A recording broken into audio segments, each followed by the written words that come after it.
RL Location Automobile. Pour toutes vos locations de voitures et utilitaires en Guadeloupe, faites appel à RL Location Automobile. Avec RL Location Automobile, réservez en toute tranquillité 7 jours sur 7, 24 heures sur 24. RL Location vous propose une large gamme de voitures et d'utilitaires au meilleur prix sur le site internet www.rl-location.com. RL Location, c'est aussi l'assistance et la livraison. Pour tout renseignement, contactez-nous au 0590 10 66 87. Offre exceptionnelle en ce moment. Un véhicule catégorie A à partir de 15 € par jour. Un véhicule catégorie B à partir de 20 € par jour. Martinique Actualité. Bonne nouvelle pour les automobilistes. Les prix fixés au 1er juin par les services de la préfecture pour le super sans-plomb, le gazoil et la bouteille de gaz sont en baisse. La préfecture explique cette baisse par celle des cours du pétrole brut en baisse de 9,1% en mai à 82,47 $ par baril en moyenne en raison de perspectives de baisse de la demande aux États-Unis. Les cours européens de l'essence et du gazoil sont également en baisse. Concernant la réforme de l'octroi de mer, une table ronde avait été organisée au mois de mars au Sénat par la délégation aux Outre-mer et les associations des maires de France. Il en était ressorti que les élus des régions ultrapériphériques exigent d'être associés à toute évolution de l'octroi de mer. En janvier, Maire Info, le quotidien d'information des élus locaux, a abordé le thème de la rémunération des fonctionnaires territoriaux. Voilà ce qu'il en dit en substance. Le ministre de la Transformation et de la Fonction publique, Stanislas Guerini, veut introduire des discussions salariales annuelles avec les syndicats et les employeurs de la fonction publique, inspirées des négociations annuelles obligatoires, NAO, qui ont cours dans le secteur privé. Dans le système actuel, le gouvernement a la main sur les mesures salariales s'appliquant à l'ensemble des 5 700 000 agents publics. Les collectivités peuvent quant à elles octroyer certaines primes et indemnités à leurs 2 millions d'agents. L'idée du ministre serait de négocier au premier semestre de chaque année les augmentations salariales de l'année suivante. Les augmentations issues des négociations salariales du premier semestre 2024 n'entreraient donc en vigueur qu'en 2025. Avec ce nouveau système, les 8 syndicats de fonctionnaires représentatifs ont d'ores et déjà dénoncé le risque que 2024 soit une année blanche sur le plan salarial à l'heure où l'inflation dépasse encore les 3% sur un an selon l'INSEE. En 2022 et en 2023, des augmentations générales de 3,5% puis d'1,5% ont été décidées par Stanislas Guerini. Reste que tout en parlant de l'augmentation de la rémunération des agents publics territoriaux, il y a en même temps urgence à prendre en compte sérieusement ses conséquences budgétaires pour les collectivités. Les élus locaux déplorent régulièrement que les augmentations décidées en cours d'année par le gouvernement grèvent leur budget, ficelé depuis plusieurs mois et soumis à d'autres charges comme l'envolée des prix de l'énergie en 2022 et 2023.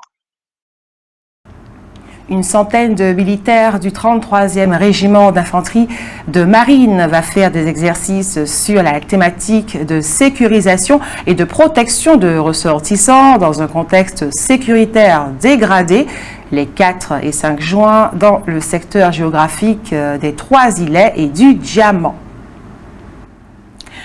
Le salon du sport et la santé ainsi que celui de la mode, des bijoux et des cadeaux s'est tenu dimanche à Madiana.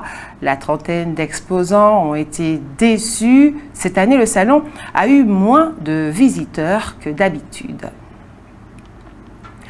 En football, la meilleure équipe de Martinique s'est inclinée devant la meilleure équipe de Guyane.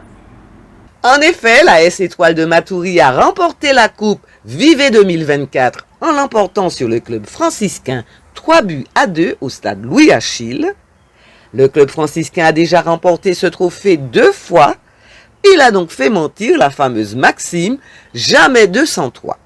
Cependant, les Martiniquais ont obtenu un lot de consolation. C'est le Golden Lion de Saint-Joseph qui a arraché la 3e place en battant le club sportif Moulien de Guadeloupe sur le score de 2-1.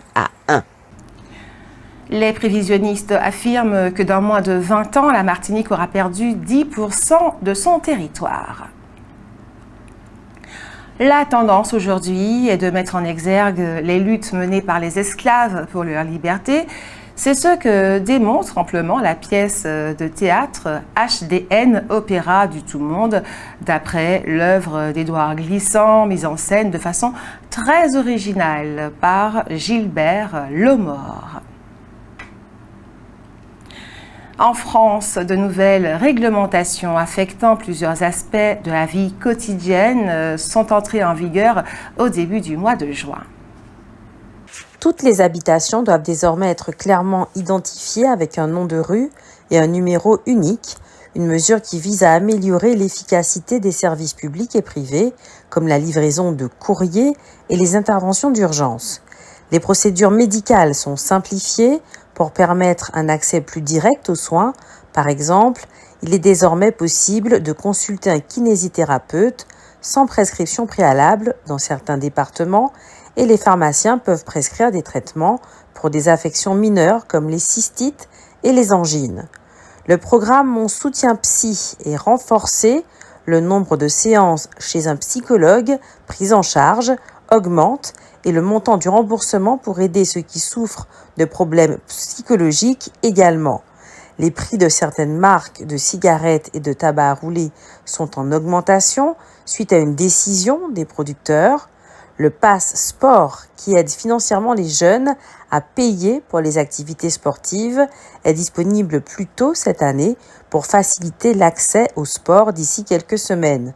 Depuis ce lundi 3 juin, la vente et l'utilisation de plusieurs dérivés de cannabis seront par ailleurs interdites en raison de risques pour la santé.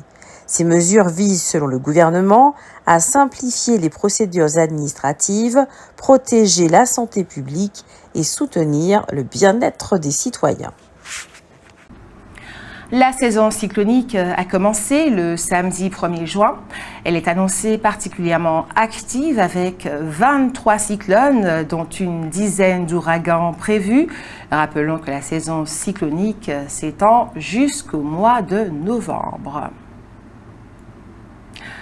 Ils sont nombreux, les Martiniquais, à avoir soutenu l'équipe de Saint-Étienne au temps de sa victoire. Ils doivent donc être ravis d'apprendre que cette équipe va retrouver l'an prochain la première division après un match de barrage contre Metz. Les pouvoirs publics ont fait le nécessaire. Ils ont installé les panneaux destinés à recevoir les affiches des 38 listes candidates aux élections européennes de samedi. Mais ces panneaux restent désespérément vides. Pratiquement pas d'affiches, comme si les candidats eux-mêmes ne croient pas à la mobilisation des Martiniquais. Les prévisionnistes s'attendent, il est vrai, à un taux de participation particulièrement faible. Rappelons qu'aux dernières élections européennes, seulement 15% des électeurs inscrits avaient voté, mais il est vrai que le pire n'est jamais sûr. Parlons maintenant de cette alerte au SMS frauduleux. Les services de la police nationale alertent sur une nouvelle arnaque au SMS frauduleux en cours actuellement aux Antilles et en Guyane. Il ne faut surtout pas répondre à ces mini-messages qui vous informent qu'un colis vous étant soi-disant destiné est en attente de livraison. O-News Radio sur outremernews.fr.